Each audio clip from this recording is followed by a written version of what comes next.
Boss, thoughts sa TPU interior. Okay.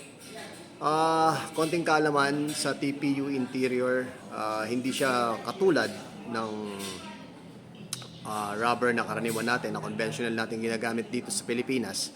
Kasi ang TPU, mga master, mas less puncture siya, tsaka flexible, mas maganda. At the same time, hindi pa ako nakagamit, mas magaang daw.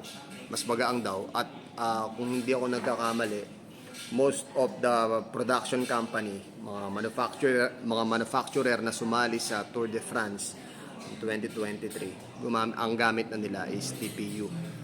Bakit TPU? Kasi mas less hassle at mas magaang, sabi nila.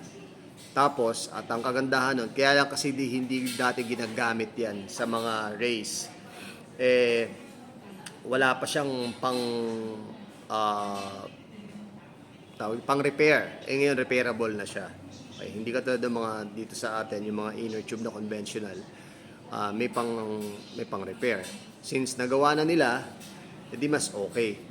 Tsaka at the same time, mas matibay yung inner tube na gagamitin mo. Kung magti-TPU ka, mas the best naman yan. Para sa akin, 100% goods yun, master. Maraming salamat.